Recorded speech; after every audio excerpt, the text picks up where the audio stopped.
कोई किसी के साथ धोखा नहीं करता।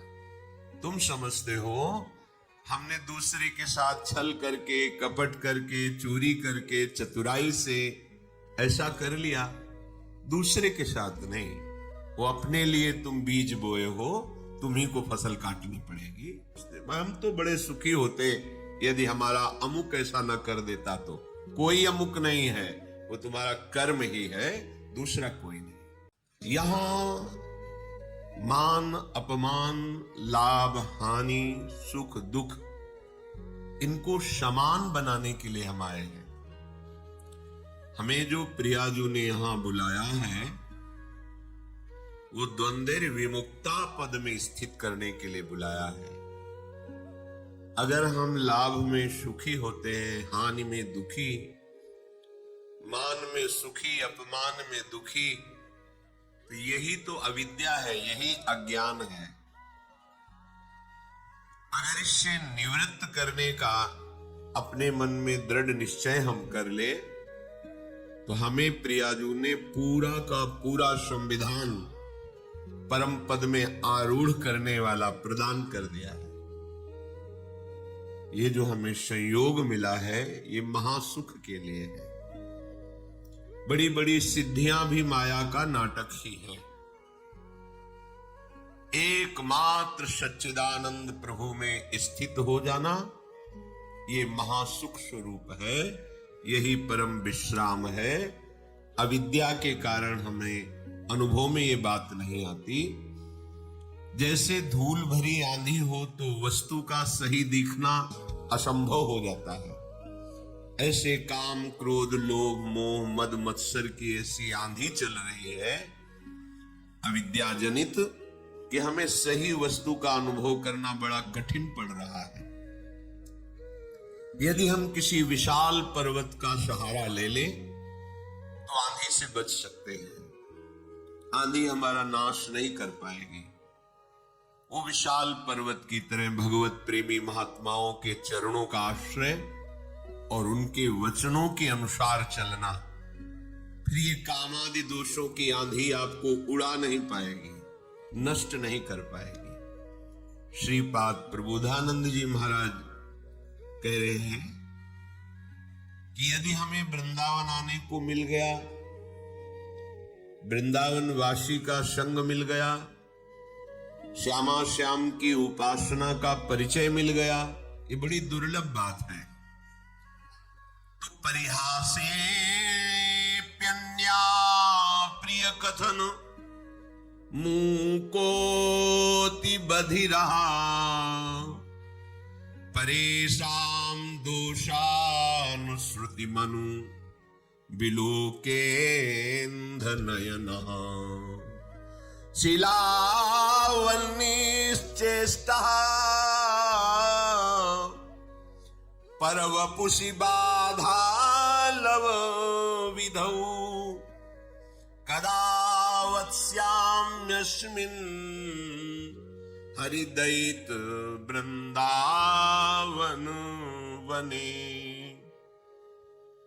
यदि कृपा करके प्यारे जू ने मुझे वृंदावन बुला लिया, सत्संग सुनाया, सतमार्ग का परिचय मिला, अब हम अपने साथ धोखा नहीं करेंगे। कोई किसी के साथ धोखा नहीं करता। तुम समझते हो हमने दूसरे के साथ छल करके, कपट करके, चोरी करके, चतुराई से ऐसा कर लिया, दूसरे के साथ नहीं। वो अपने लिए तुम बीज बोए हो, तुम्ही को फसल काटनी पड़ेगी। बाद में तुम्हारे रोने चिल्लाने से कुछ नहीं होता, मिथ्या भगवान पर आरोप करने से कुछ नहीं होता। काल ही कर्म ही ईश्वर ही मिथ्या दोष लगाए। अभी तो बड़े बुद्धिमान बनते हो, अपनी बुद्धि का प्रयोग दूसरों के धन अपहरण में, दूसरों के सुखों का नाश करने में, छल कपट में, माइक वृत्तियों में, और जब इसका परिणाम आता है तब आप ईश्वर को दोष देते हैं, तब किसी दूसरे को दोष देते। हम तो बड़े सुखी होते यदि हमारा अमुक ऐसा न कर देता। तो कोई अमुक नहीं है, वो तुम्हारा कर्म ही है, दूसरा कोई नहीं। इसलिए यदि दैत प्यारी जू प्यारे जू कृपा करके वृंदावन का एक बार भी दर्शन, सत्संग, प्रिया प्रीतम के रसमय उपासना का परिचय, तुम अपने साथ धोखा मत करो। क्या करो? परिहासे प्यन्या प्रिय कथन मुकोति बधिरा। तुम परिहास में भी किसी का अमंगल करने की सोच बंद कर दो, तुम्हारा कभी अमंगल नहीं होगा। दूसरों का तुम अहित करते हो, दुख देते हो, और तुम सुखी होना चाहते हो, असंभव। ये अज्ञान की वृत्ति हटा दो। परिहासे भी, मजाक में भी किसी को दुख मत दो, मजाक में भी किसी को ऐसे कटु वचन मत कहो जो उसके हृदय को छू जाए, हृदय को दुख पहुंचा दे। और यदि तुम्हारा कोई अपमान करके कड़वी बात कहे तो बोले बधिरा, बहरे बन जाओ, सुनो ही मती। नहीं सुनना।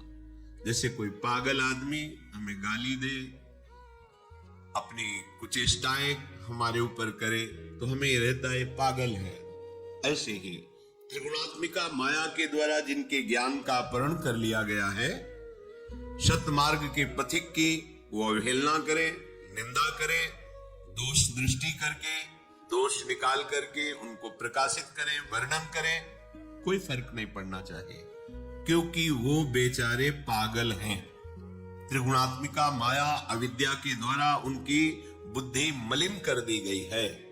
इसलिए भगवत मार्ग के उपासक को जब कोई निंदा करे, गाली दे, कटुवचन बोले, तो बधिरा, बहरे की तरह हो जाना चाहिए, हमें सुनाई ही नहीं दिया। तो आप ऐसे सहज में निकल जाए, आपको पता नहीं क्या बोल रहा है। जब पता हो क्या बोल रहा है फिर भी हमारे अंदर कोई फर्क ना पड़े, तो समझो हम उपासक हैं अध्यात्म मार्ग के। परेशान दोषान श्रुतिमनु विलोकेंद्र नयन। जब दूसरे के कोई ऐसे हमें दोष दिखाई देने लगे कि देखो ये तो वृंदावन में आके ऐसा कर रहा है, ये तो ऐसा कर रहा है, या कहीं भी, तो समझना चाहिए हमारे पतन का समय आ गया है। पहचान है ये। परदोष दर्शन, परदोष वर्णन, परदोष श्रवण, ये परमार्थ में पर्दा डाल देते हैं, पता ही नहीं चलेगा अध्यात्म किसे कहते हैं। ध्यान से सुन लीजिए, साधन चल रहा है पर ये असाधन होता है, इसीलिए भगवदानंद की अनुभूति नहीं होती। परदोष दर्शन, परदोष कथन, परदोष श्रवण, ये तुम्हारे परमार्थ का अपहरण कर लेंगे। इसलिए परेशान दोषान श्रुतिमनु विलोकेंद्र नयनः। दूसरे के दोष ना तो आंखों से देखने हैं, ना श्रवणेंद्री से सुनने हैं, ना वाणी से कहने हैं। यदि ऐसा करोगे तो तुम्हारा भगवत मार्ग रुक जाएगा। भजन करने से जो भगवदानंद की अनुभूति होती है, वो ऐसे उपासक को बिल्कुल नहीं अनुभूति होने देगा। ये बात छिद्रान्वेषण जिसे कहते हैं, परदोष दर्शन, पर चर्चा, दूसरे के दोषों का कथन, पर दोष श्रवण, दूसरे की निंदा को सुनना। हम भगवत मार्ग के पथिक हैं, हमें बिल्कुल सावधान रहना है। ये बात जहां होने लगे, जो व्यक्ति करने लगे, जोर से बोलो राधा राधा और चल दो, उससे तुम्हारा मंगल नहीं होने वाला। उस व्यक्ति से जो परदोष दर्शन करता है, परदोष वर्णन करता है, परदोष श्रवण करता है। श्रीपाद कह रहे हैं, शीलावन्निश्चेष्टः परवपुषे बाधा लव विधौ। जब तुम्हें कोई कष्ट पहुंचावे तो पत्थर सरीखे हृदय के हो जाओ, कठोर हृदय, सह जाओ चुपचाप। जैसे पत्थर में चोट पहुंचावे तो कोई फर्क नहीं पड़ता, ऐसे ही तुम्हारे ऊपर कोई फर्क नहीं पड़ना चाहिए। ये भगवत प्राप्ति के लिए सहनशीलता अनिवार्य है। तो कोई भी हमें पीट के चला जाए, हम सह जाए, ऐसे तो बहुत अत्याचार बढ़ जाएगा। नहीं, ऐसे तो कोई हमें पीट के ही चला जाएगा नहीं। तुम्हारे समीप भगवद आश्रित हो, भगवान का रक्षा कवच लगा हुआ है। करो सदा तिनके रखवारी, जिम बालक राखे महतारी। आपको पुष्ट करने के लिए, परमार्थ का सूरवीर योद्धा बनाने के लिए भगवान थोड़ी छूट दे दे, भले किसी को अपमानित करो इसे। देखो कैसा लगता है इसको। अपमानित किया, बहुत दुखी हुआ, रो दिया प्रभु से, फिर प्रभु किसी न किसी रूप में शास्त्र, संतजन, गुरुजनों से समझाएंगे ये तुम्हारी स्थिति ठीक नहीं है, सहना सीखो। जब ये द्वंद्वों को सह जाओगे तब महाप्रेम को सहने की सामर्थ्य आएगी। तुम द्वंद्वों में विचलित हो रहे हो, कोई अपमानित कर दिया, गाली दे दिया, तुम रो पड़े, फिर महाप्रेम को कैसे सहोगे?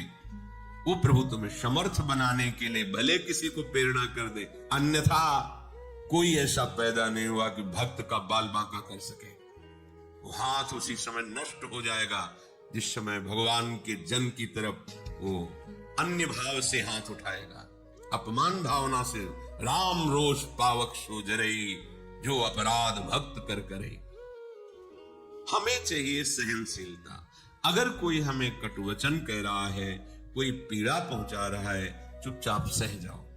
ये भगवान आपको मजबूत करना चाहते हैं, प्रेम मार्ग का शूरवीर योद्धा बनाना चाहते हैं। तुम्हारे हृदय में ऐसी सामर्थ्य दे, सच्ची मानिए। नहीं तो बड़े बड़े महापुरुषों को इतनी सामर्थ्य है उनमें, भगवान अधीन है और उनको भी कोई पीट दे, कष्ट दे दे, ये खुद विधान बनाते हैं। श्री माधोदास बाबा जी समुद्र के किनारे पर्णकुटी में दरवाजे की तरफ पीठ करके, कुटिया की तरफ मुख करके कि कोई भजन में विक्षेप ना पहुंचाए, ऐसे बैठते थे। छोटी सी झोपड़ी थी, तो दरवाजे की तरफ पीठ है और पीछे की तरफ ऐसे मुख किए, निरंतर भजन में। 2-2, 3-3 दिन हो जाते, भोजन के लिए भी नहीं जाते। श्री भगवान करुणा करके स्वयं जगन्नाथ जी अपने भोग की थाल लेकर आए। बाबा, ये जगन्नाथ जी का प्रसाद है, प्रभु ने भेजा है, पालो। हाँ, रख दो, हमारा भजन पूरा होगा, हम उठेंगे, प्रसाद पालेंगे, थाल यहीं धो के रख देंगे, तुम ले जाना। अच्छा बाबा, रख के चले। समय हुआ भजन पूरा, तो देखा है तो स्वर्ण की थाल, भगवत प्रसाद आनंदित होकर पाया और समुद्र में मार्जन करके थाल रख दी। अब वहां थाल गायब हो गई भोग की। किसी ने बताया, हमने देखा समुद्र किनारे पर्णकुटी में वो थाल धुली हुई रखी, माधवदास बाबा की। भगवत पार्षद जन आए, तुमने थाल चुराई, पिटाई की? कुछ नहीं बोले। जब भगवान ने भोग प्रसाद दिया, तो जैसे उसमें आनंद, ऐसे भगवान के पार्षद धक्का मुक्की करके पिटाई करे, उसमें आनंद। किसने के? उनको ये समझ नहीं है कि ऐसे एकांतिक गर्भगृह से भोग की थाल भला बाबा के, और अगर ले जाते तो सब बाहर ही तो बैठे थे ध्यानस्थ कि भगवान भोग आरोग रहे, पार्षद बैठे हुए चिंतन कर रहे, पर वहां प्रभु पिटाई करवाना चाहते थे। नहीं, किसी की ताकत है कोई छूले भक्त को, क्यों करवाना चाहते? अपने भक्त को मान रहित, देह भाव रहित, हृदय में ऐसा महान पुष्ट भगवत प्रसाद पा रहे हैं, भगवत पार्षदों से पिटाई दोनों समान। इसीलिए भक्तजनों के साथ कभी कभी ऐसे बर्ताव हो जाते हैं, तो उनको ये नहीं सोचना चाहिए कि कहां गए भगवान, रक्षा क्यों नहीं की। वो चाह रहे हैं तुम इतने सहनशील बनो, तुम इतने महान हृदय वाले बनो। तो हमें तो पीड़ा हो रही है, महान हृदय वाले बने, हमारा तो अपमान करा दिया, फिर तुम शरणागत किसके हुए, समर्पण तुम्हारा किसका हुआ? ये शरीर जड़ है, इसी में तदात्म होने के कारण दुख सुख का, जन्म मृत्यु का ये महान बंधन प्राप्त हुआ है। भगवान कृपा करके इसी तदात्म को मिटाते हैं। वो अभी अविद्या का प्रभाव, इसलिए बात समझ में नहीं आएगी। जैसे सांप के केचुल में कितनी भी पीड़ा दो, सांप को कोई पीड़ा नहीं होती। केचुल अलग है, वो अलग है। ऐसे ही आत्म तत्व में ना तो किसी दिव्यास्त्र का, न किसी अग्नि आदि का प्रभाव होता है, क्योंकि वो दिव्य स्वरूप है। नैनम छिन्नन्ति शस्त्राणि नैनम दहति पावकः न चैनम क्लेदयन्त्यापो न शोषयति मारुतः। ये हमारा स्वरूप है। हम अपने स्वरूप को भूलकर जो देह भाव में मान अपमान, सुख दुख, लाभ हानि, जन्म मृत्यु को प्राप्त हो रहे हैं, उपासक को इसी ममता, इसी आसक्ति से हटाकर प्रभु क्षमता में, स्वरूप में स्थित करते हैं। वो जगत गुरु है, वो सर्व रूप में है। वो काहे को हमें कष्ट देंगे? हमारा माना हुआ भ्रम नष्ट करते हैं। सच्ची मानिए तो श्रीपाद कह रहे हैं, शिलावन निश्चेष्ट पर वपुष बाल लव विधो। जैसे किसी पत्थर पे चोट पहुंचाए तो कोई फर्क नहीं पड़ता, ऐसे ही उपासक को होना चाहिए। श्री अनंग बोधाश्रम स्वामी जी महाराज फतेहपुर जिला में अश्विनी घाट गंगा किनारे बड़े महापुरुष थे। जब से गुरु जी ने संन्यास दिया था, गंगा जी की रेती के सिवा कभी ऊपर नहीं चढ़ते थे। जहां संन्यास दिया था बस वही, वैसे ही दिगंबर जैसे संन्यास दिया गया था, निर्वस्त्र संन्यास दिया जाता है। गंगा जी में खड़े करके बड़ा करुण प्रसंग होता है। आपका कौन? तो गंगा में हाथ उठा के, तो भगवान नारायण के सिवा कोई नहीं। इसी बात को आज जीवन निर्वाह करना होता है, नारायण के सिवा कोई। फिर वो व्यवहार रक्षा के लिए लंगोटी और अचला आदि देते। उन्होंने मना कर दिया, गुरुजी जब एक बार उतार दिया अब दोबारा जीवन में नहीं धारण करेंगे। दिगंबर ऐसे, वो भी कभी कभी, जैसे एक वकील साहब थे, उनके यहाँ रोटी बंटती थी गरीबों को सुबह, कभी कभी लाइन में खड़े हो जाते थे, प्रच्छन्न वेश, जटाए, नंग धड़ंग। अब 30 किलोमीटर चल करके गए। अब वहां नौकर लोग थोड़ी पहचानते थे कि इस उच्च कोटि के ज्ञान संपन्न महापुरुष, जिनको धर्म सम्राट करपात्री जी भी साक्षात ब्रह्म अनुभव करते हुए साष्टांग दंडवत करते थे। बेलाइन में ऐसे घुस जाते, वो धक्का मारते, फिर और जगह से घुसते, 2-3 थप्पड़ मारते। पागल है, लाइन में पीछे खड़ा हो, 2-4 बार ऐसे पिटते, जानबूझ के चेष्टा करते। जो बांटने वाले मालिक थे, बंटवाने वाले, वो एक दिन आए, उन्होंने देखा, अरे स्वामी जी गए साष्टांग दंडवत के। अरे स्वामी जी आप, अरे बोले तुम जाओ, हमारा काम मत बिगाड़ो, चलो तुम अपना काम करो। उनको डांट दिया। हम नौकरों के होश उड़ गए कि अगर स्वामी जी ने कह दिया तो हमारा तो क्या होगा। जिनको मालिक साष्टांग दंडवत करा उनको हमने पीटा। ऐसा मुस्कुराए, सामान पीते हैं और अमृत को विष मान लेते हैं। इसलिए कह रहे, शिलावन निश्चेष्टा पर वपुषी बाधा लव विधो। तुम्हें कोई भी बाधा एक क्षण के लिए भी अंदर स्वीकार नहीं करनी चाहिए, बाहर से चाहे जितनी। देखो, आपका अहंकार ये बात बर्दाश्त नहीं करेगा, ये अविद्या है, अज्ञान है। जब आप अपने स्वरूप में स्थित होंगे तो दूसरा कोई है ही नहीं। जैसे होता है कि फिर तो दूसरों को बहुत प्रोत्साहन मिल जाएगा, जब जो चाहेगा, ऐसा नहीं है। ये सृष्टि ईश्वर के द्वारा शासित है। लाखों लोगों में अलग अलग चेष्टाएं, अलग अलग भाव, लेकिन सबका शासन वो ईश्वर कर रहा है।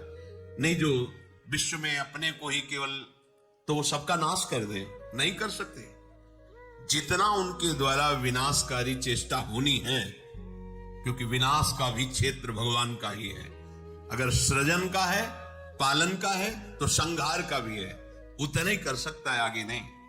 हजारों पशुओं में सिंह उसी को पकड़ेगा जिसका आहार निश्चित हो गया है। पूरा विधान से चलता है, ऐसा नहीं कि मनमानी यहां सब कुछ हो रहा है। सृष्टि में पूरा विधान से हो रहा है। कर्मों का जाल बिछा, हम अज्ञानी जीव वर्तमान की बात को देख करके केवल अनुमान लगाते हैं, हमारे साथ गलत हुआ। लेकिन आप इसी जन्म की बातें अपनी देख लो, फिर आप देखो कि अगर इसका दंड ये, इसका दंड ये, इसका दंड ये, तो मेरी दुर्दशा क्या होगी। हम लोग अनजाने में, अज्ञान में बड़े बड़े अपराध कर देते हैं। एक लक्ष्मण रेखा सी वो आती है ना,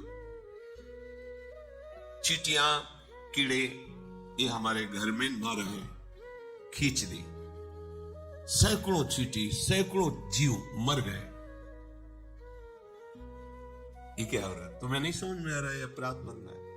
सब में परमात्मा तत्व विराजमान है। जैसे पृथ्वी में रहने का तुम्हारा अधिकार है, ऐसे तो जीवों का अधिकार है। छिपके लिए मार डालो, निकाल के बाहर फेंको, मार डाला, कुचल डाला ईंट से, ये क्या है? क्या उसका अधिकार इस सृष्टि में जीने का नहीं? तुम मनुष्य शरीर में हो तो केवल तुम्हारा ही अधिकार है।